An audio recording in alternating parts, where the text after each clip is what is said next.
place was called Superla Spa. It was a full-service establishment. Massage tables, salon chairs, mud baths, etc. The explosion went off a little after 3. A squad car was 2 blocks away when the place went up, so the fire department was able to respond within 4 minutes.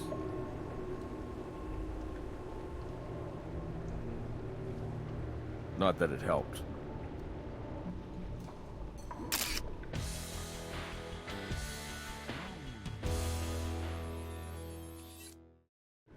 The place was fully engulfed by the time they arrived. They were just lucky to keep it contained to just this building. I didn't know there was a spa down here. Building's been here since the late 70s, but it's only been a spa since '98. The gentleman in the corner there is Pete Baja. His company owns Superla Spa. I took his statement, but you'll want to follow up with him too. Have you two met yet? Not officially. I'm Sarah Seidel. The team speaks very highly of you. You want to take that interview? This is the CSI tutorial. You can turn it off at any time by selecting the option on the tutorial window and enable it again from the options menu. The cursor is used to both navigate and to select. Moving it to the edges of the screen will rotate the camera. When the cursor moves over something, it will change based on the action that can be taken.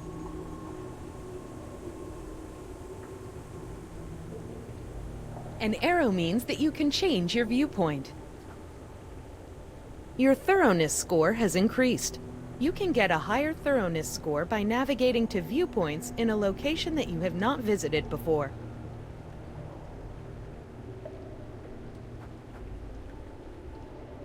If the cursor changes to a toolbox, there is evidence to find.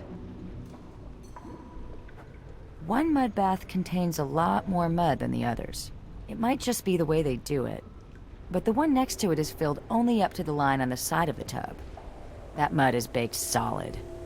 We're going to need a way to examine it inside and out, without actually breaking it up and compromising potential evidence.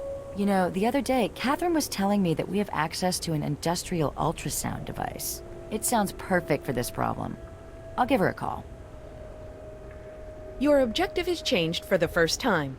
Your objective, located at the top of your case file, will give you an idea of what to do next.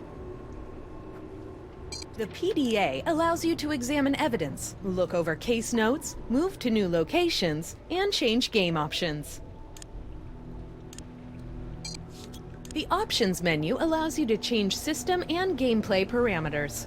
It's also where you can re-enable the tutorial, should you decide to turn it off.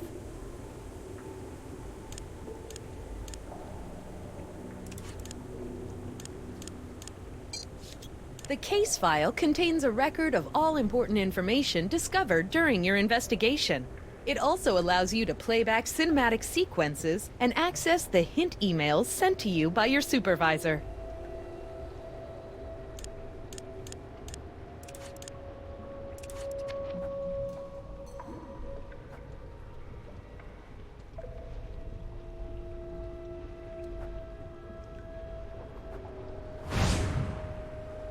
Your tool case consists of 4 main sections: fingerprint tools, fluid detection tools, collection tools, and casting tools for making molds. Move the cursor over the type of tool you want to use and select it. Be sure to try and match the type of tool to the type of evidence you're trying to collect. Some tools require you to hold the button down while moving the cursor over the area you wish to search. What makes you think there would be latent fluids there?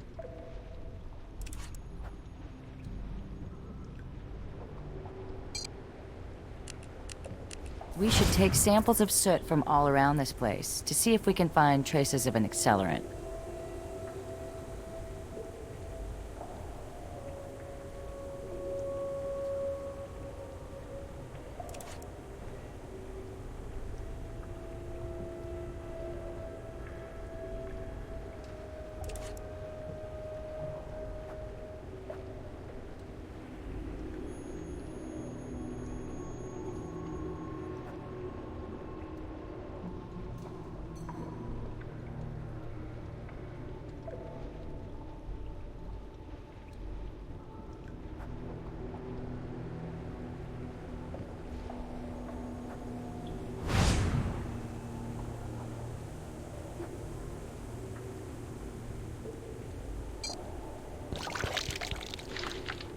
Look at how it's burned away from its frame. Drywall is usually fire resistant. Those holes could be there to let more air fan the fire and get to that wooden frame underneath. That could indicate arson, but we'll need a lot more evidence to prove it.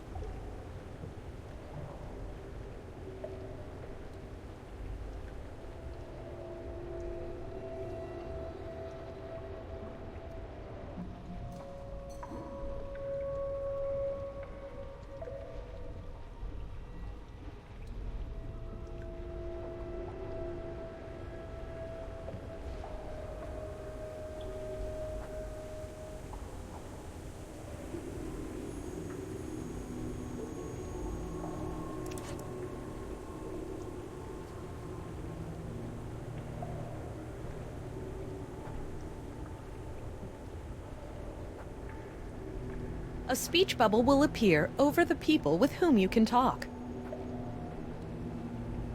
Hi, Pedro Baja.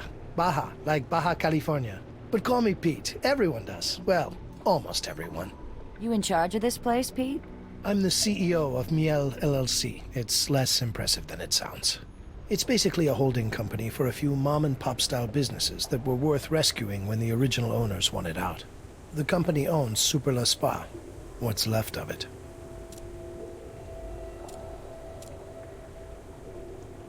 We'll have to notify the claims adjuster when we've released the scene. Actually, this is kind of embarrassing, but the policy on this place has lapsed. You let the fire insurance on one of your businesses expire? It's complicated. We sent them a payment, but they said they didn't get it. Then they wanted us to pay a late fee and raise our premium. I mean, we've done business with them for years, and now they decide to penalize us over a little slip-up? You've just received a case file update. You can access the case file by using your PDA. I have some things I need to take care of. Here's my card, at least until the next board meeting. You can reach me at my office. Yeah, we're living in the future. I'm still waiting for my flying car, but seeing through walls isn't too shabby. I have a rough idea, but remind me again how the device works. Just turn it on and point the wand at whatever you want to scan. The sound waves it emits penetrate at different speeds depending on the density of the material. And the onboard computer translates that into a picture, is that right? You got it. I don't think I need to tell you to be careful with it, but be careful with it.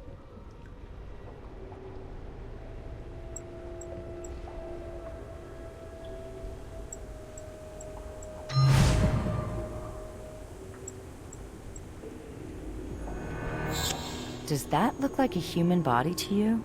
It looks like we have a victim after all. I'll call Doc Robbins for a pickup. Cleaning her off is just the first step. This is going to take a while.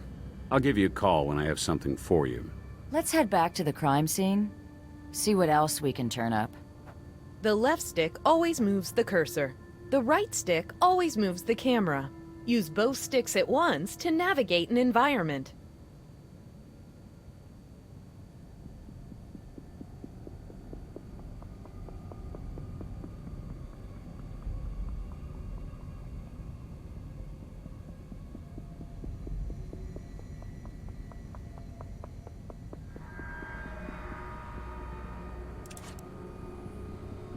You'll have to forgive me.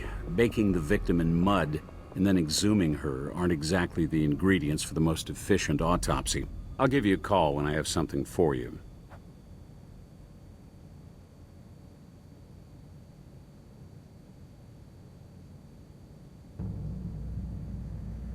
At any time, you can ask your CSI partner for his or her opinion about what you should do next. The location icons represent the different places you can visit.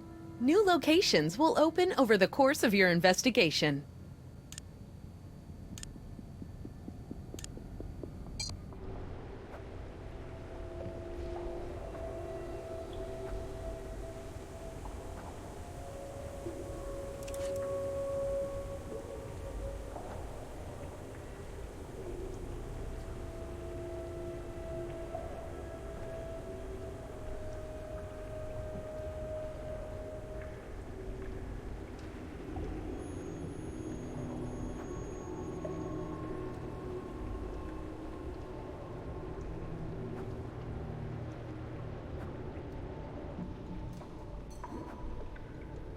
this thing was on last night, we could have our ignition source.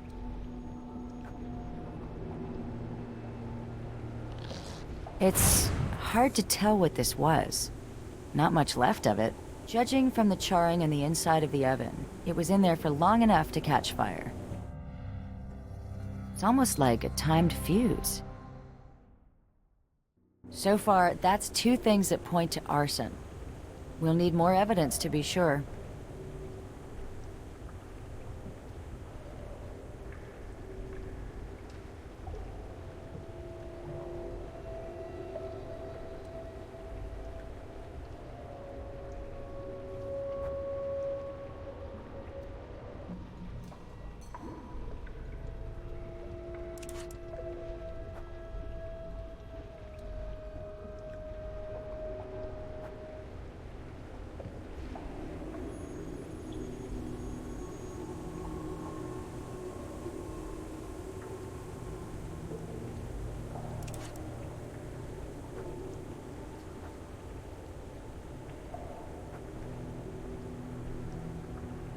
Popcorn-style ceiling.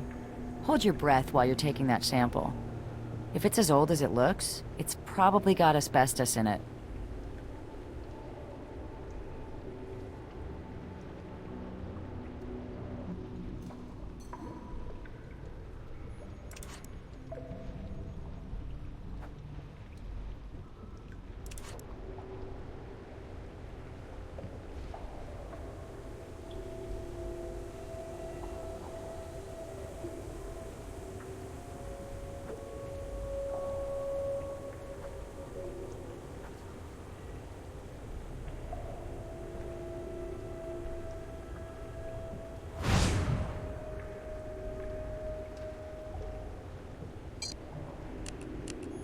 I think if we can get one more sample of soot after this one, we'll have enough.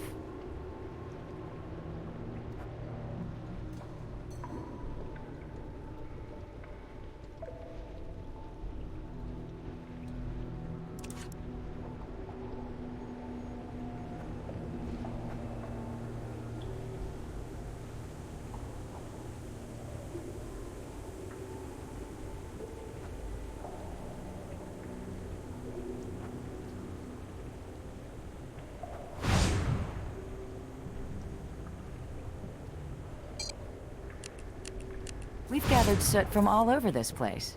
Should be enough.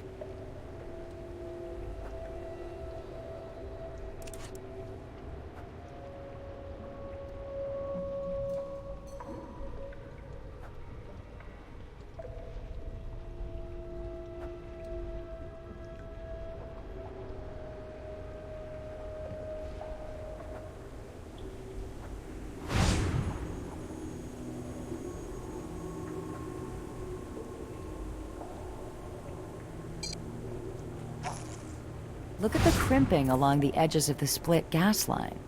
I'd say it was cut. That's the 3rd sign of possible arson we've found. I'm almost convinced.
You've just received an email from your supervisor. It will point out something that you may not have noticed yet. You can access this email from your PDA.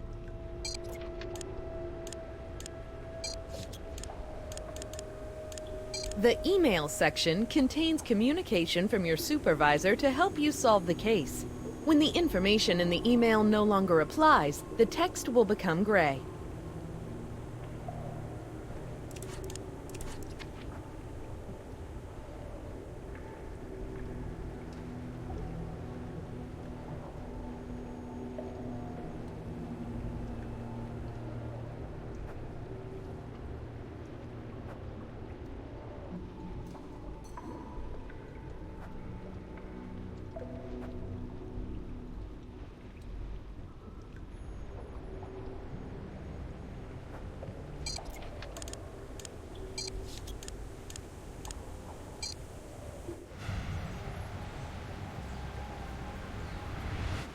Looks like Mr. Baja isn't here, but we could always knock. If the cursor becomes a hand, it's a sign that you can interact with the object underneath it.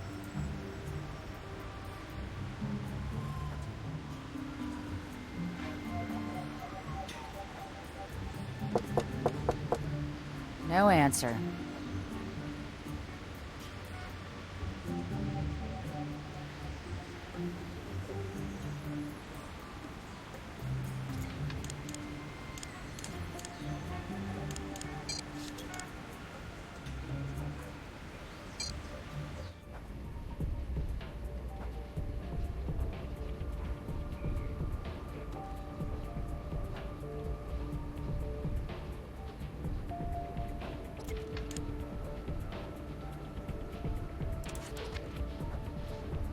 The Material Analysis Station allows you to analyze chemical composition and process DNA evidence.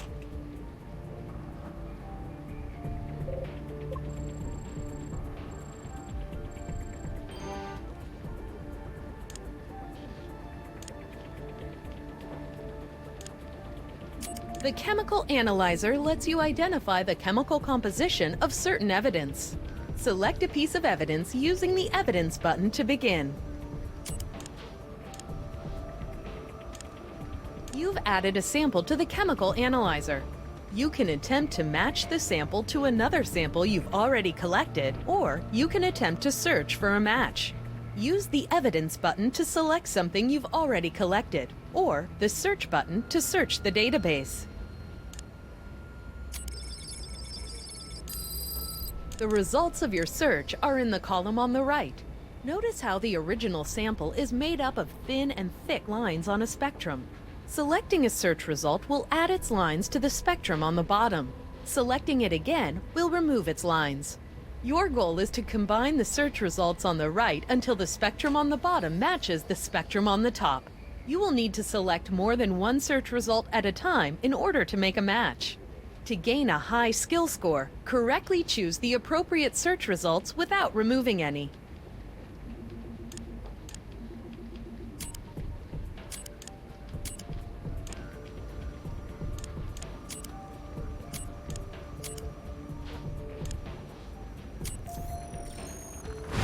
It's mostly carbon, but there are traces of volcanic minerals and acetone. The mud at the spa is made of volcanic ash.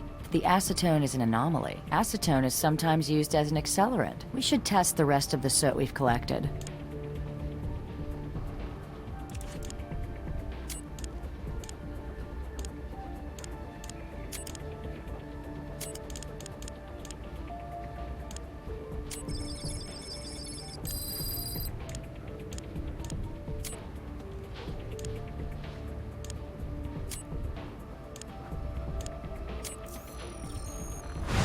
The soot from the break room contains carbon, acetone, and T-butyl mercaptan. That's the odorant they use in natural gas. That's the second sample of soot to contain acetone. Let's keep analyzing the soot samples we've collected. I think we're onto something.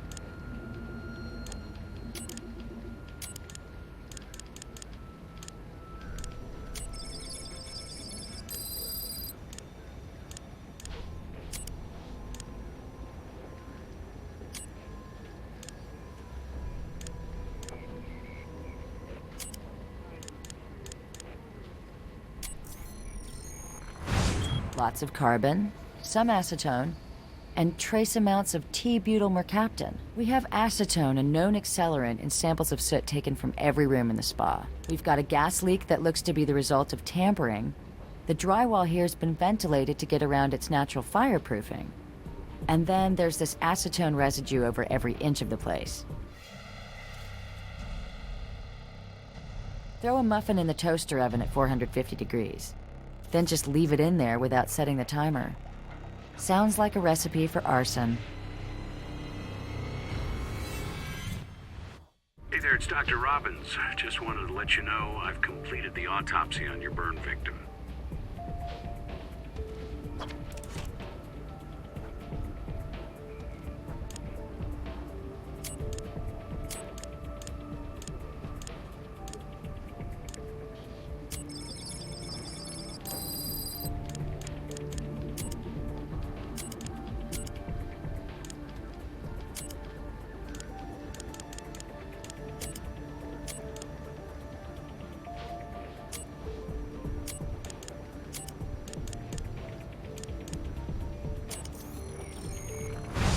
There's quite a bit of carbon from where it burned. But there's also wheat flour, tapioca starch, and sodium carboxymethylcellulose. What I'm not seeing are any animal proteins. You know what? I think this is a vegan pastry of some kind. A muffin from the size of it.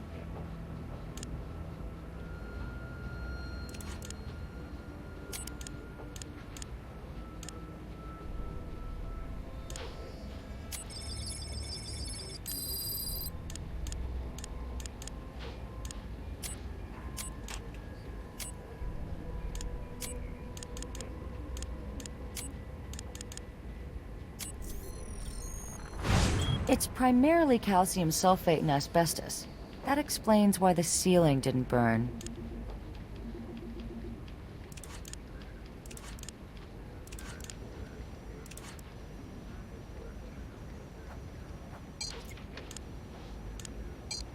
The Evidence Viewer allows you to get a close look at every piece of evidence you've collected. It's important to look carefully at each piece of evidence you find, as it may contain evidence itself.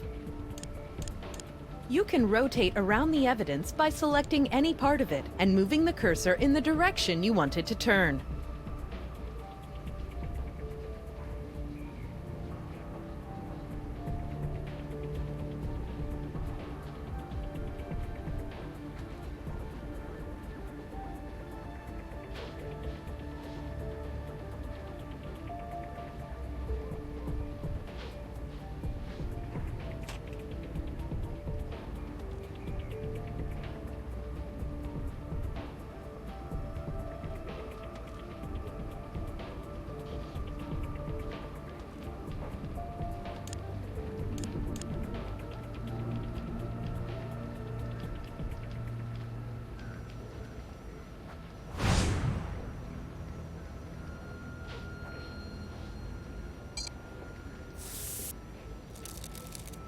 It was nice of Mr. Baja to give us his fingerprint like that.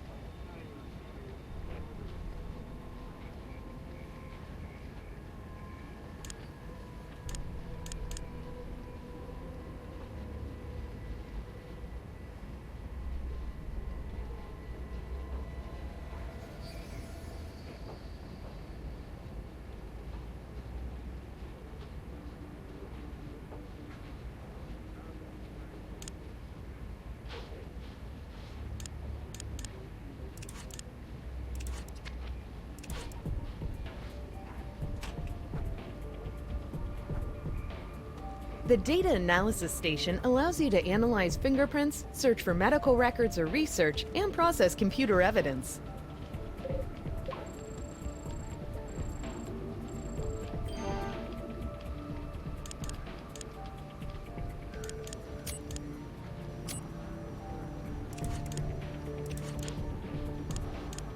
The Fingerprint Analysis Station lets you identify fingerprint evidence. Select a piece of evidence using the Evidence button to begin.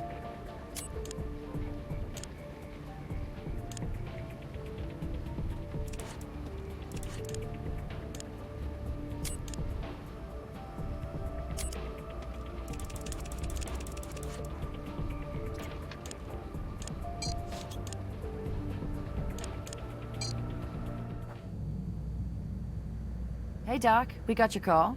All right, let's begin.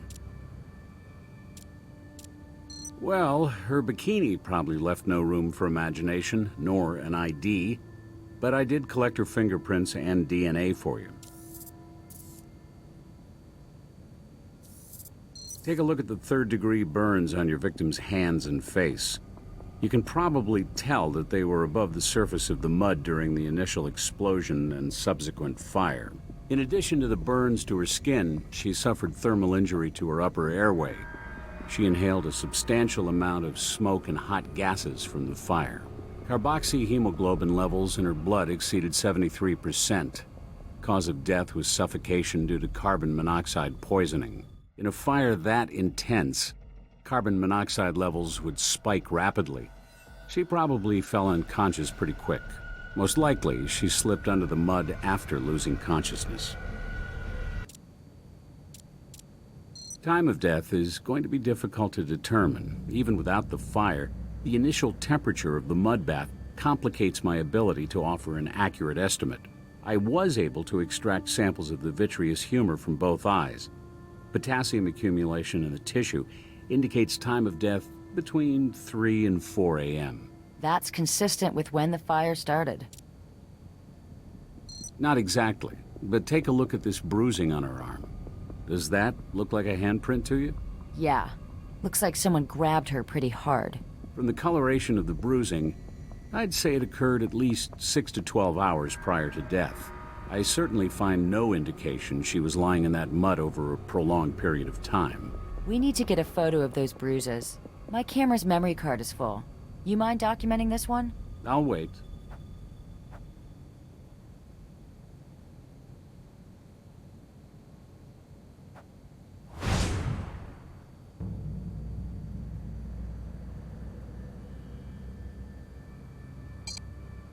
Nice composition.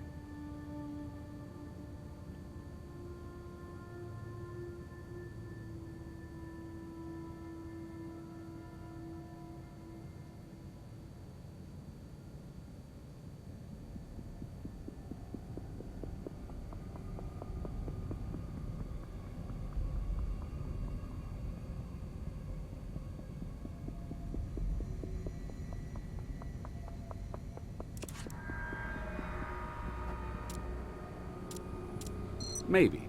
Your victim had advanced mesothelioma. It's a type of cancer that attacks the lining of the vital organs. It's thought to be caused most often by exposure to asbestos. It looks as though it was an ongoing problem for her. I discovered indications of a pleurectomy, the removal of the outermost lining of the lungs. From the scar tissue, that surgery probably took place a few years ago. She may have thought she was out of the woods. Unfortunately, I found an active malignancy in her pericardium, the lining of her heart. She didn't have long to live. You know, we found some asbestos at the crime scene. The whole ceiling was coated with it. There was even a corner of the break room where it had come down. You don't suppose our victim set the fire, do you? Revenge and suicide all in one? We'll have to ask Brass if she filed any kind of complaint. Well, the pleurectomy obviously suggests at one point she knew she had cancer. But there's no way to know whether she was aware it had recently metastasized to her heart. I ran an expanded tox screen. She hadn't been taking any cancer medications, and I didn't find any tissue damage from possible radiation treatments.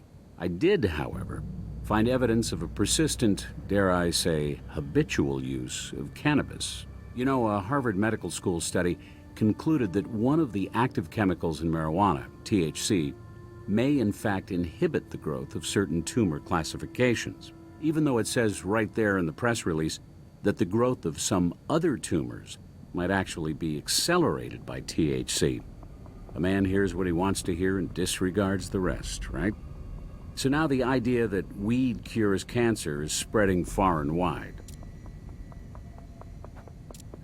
Anytime.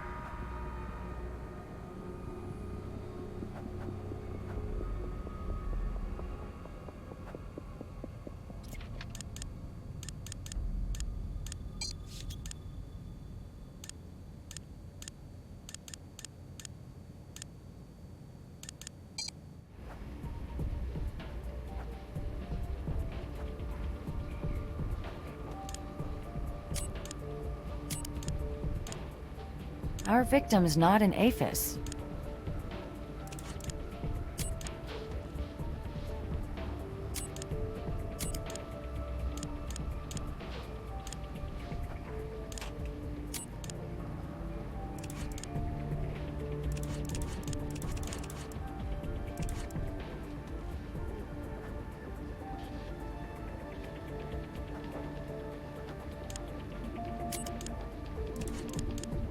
The DNA analysis station allows you to identify a sample of DNA, either by comparing it to an already identified sample or searching the database for a match. Select a piece of evidence using the Evidence button to begin.